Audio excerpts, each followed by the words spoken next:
What's the dumbest myth people today believe? Lie detectors is a literal thing. There's a reason they aren't admissible as evidence in court in most places. So are they basically anxiety measurers? I get really anxious if I get accused of something, but only if I didn't do it.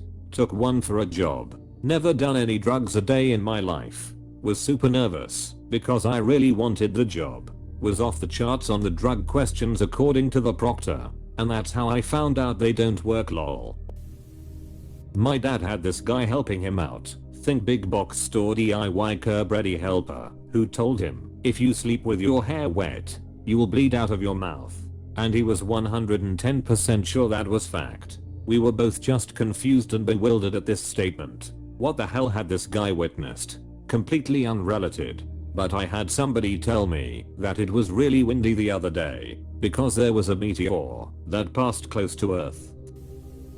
There are dumber ones out there, but the one I, as an estate lawyer, deal with constantly is the idea that there needs to be a reading of the will, where the family all gather and the lawyer reads it aloud to them for the first time. We don't do that. We just mail everyone their own copy if they want it. It's a really stubbornly persistent one, because people continue to see scenes of it in movies and TV shows, where it's used for some big dramatic reveal. I've even had irate beneficiaries insist that the administration of the estate can't be official until there's a reading. Way back, like 150 years ago or so, I believe we used to do something like that at times, because you couldn't exactly presume literacy on the part of the beneficiaries. But now we feel it's a pretty safe bet that you can either read it or find someone who can.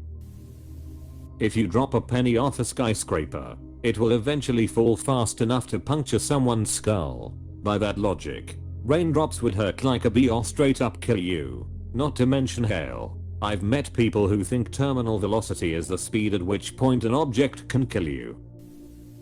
Black belts have to register their fists as weapons. I can't believe I was dumb enough to fall for that. If you walk around with your hands in your pockets, do they become concealed weapons? Tear here to open. I live in fear of tearing a check in half every time I have to fold it, crease then tear.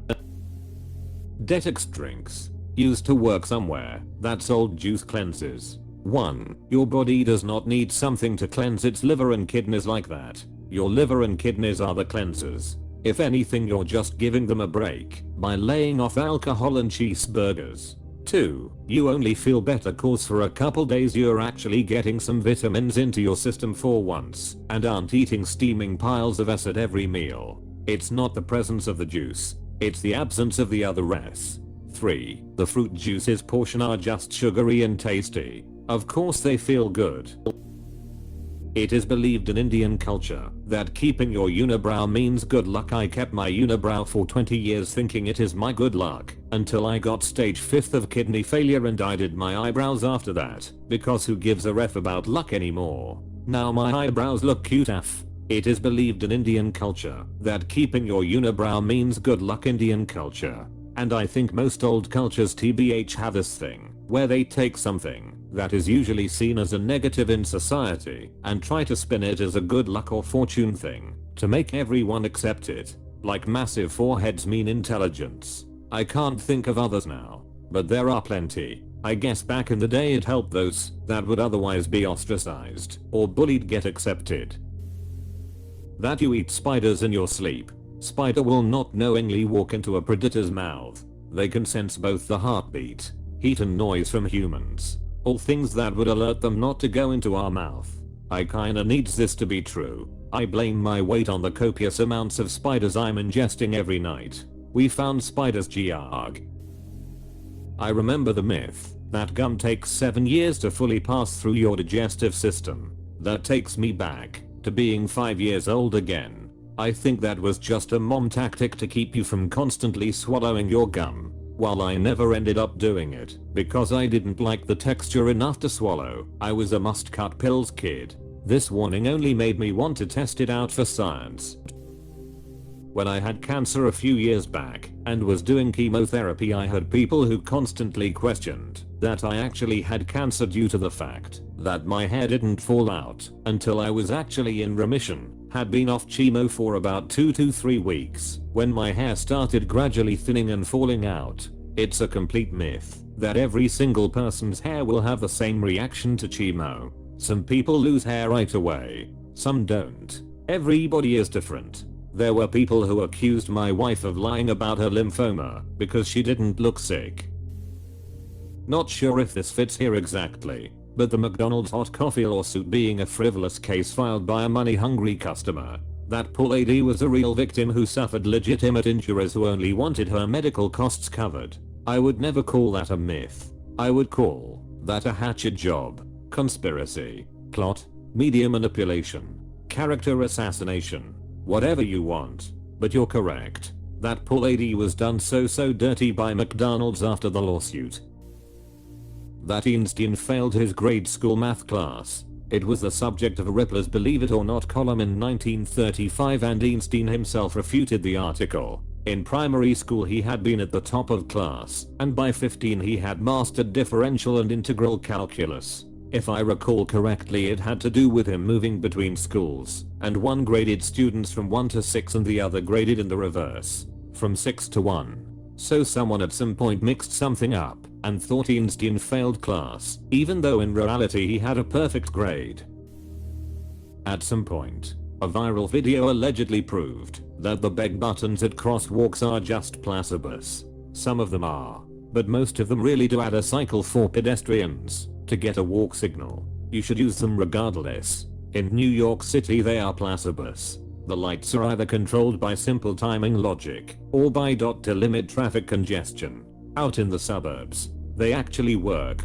There are a few lights around where I live that will not turn green unless there is a vehicle present. They use a sensor to detect when a vehicle is waiting. My motorcycle does not trigger the sensor, so I hop off and press the crosswalk button and hop back on. It triggers a green light.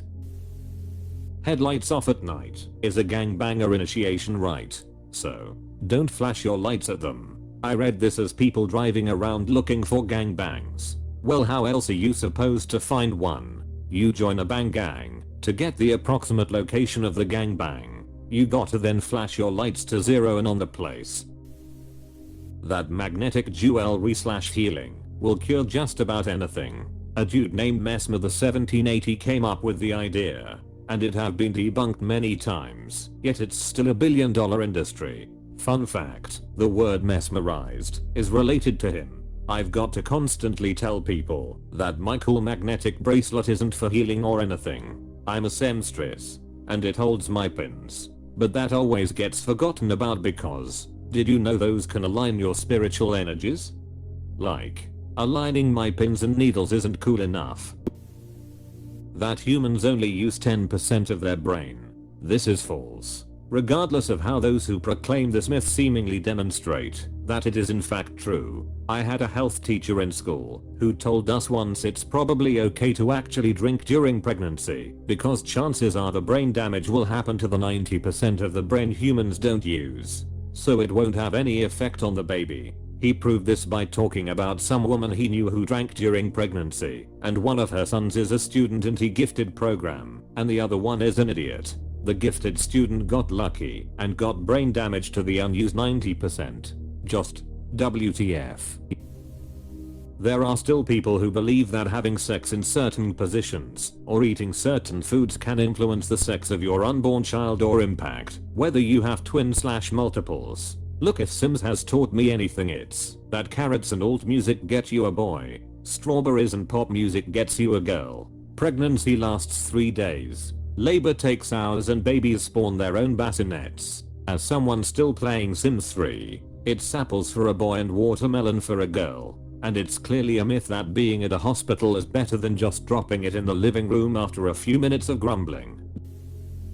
Life is fair, and bad things only happen to people who deserve it. Some of the shittiest people sleep like fucking babies at night, and it's really frustrating. It seems like the most humble, thoughtful people are the ones with insomnia and being kept up at night worrying about things, in my experience. And, annoyingly, it seems like narcissists in particular sleep very well at night. They are such headaches of people to deal with. had a cab driver insisting that the reactor meltdown at Fukushima was a failed Chinese attack on the US. The plan was to superheat the rods so they'd burn into the ground, through the center of the earth, and come out in America and irradiate it. Amazing. There's a lot to unpack in that, but the one that stands out is, if it sinks to the center of the earth, how the hell is it going to sync upward again?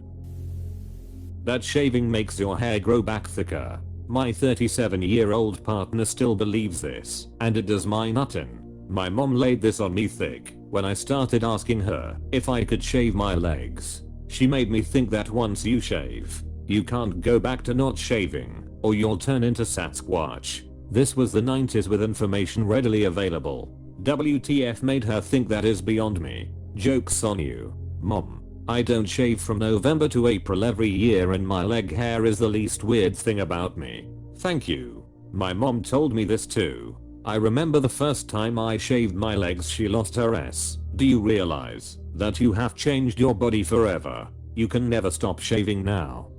It's not actually clear to me that she didn't realize this wasn't true. As far as I can recall, she continued shaving up until she passed away. I stopped shaving my legs and everything years ago, and even if my body hair had become wildly thick, I just can't be bothered anymore.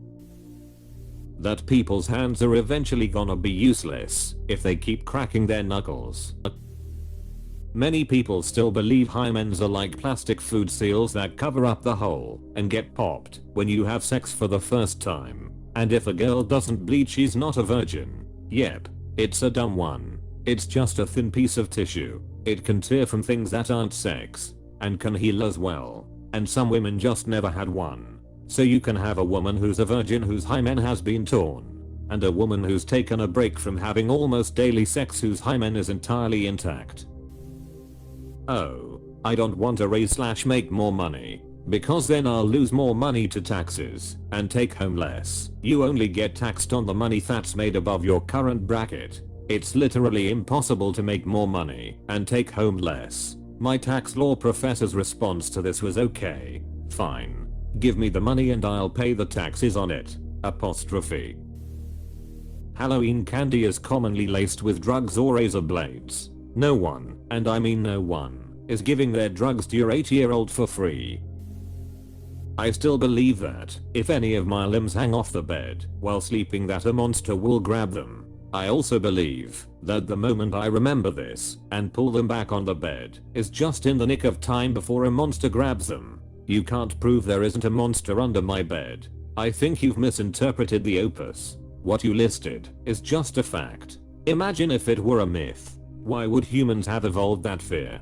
Taps forehead.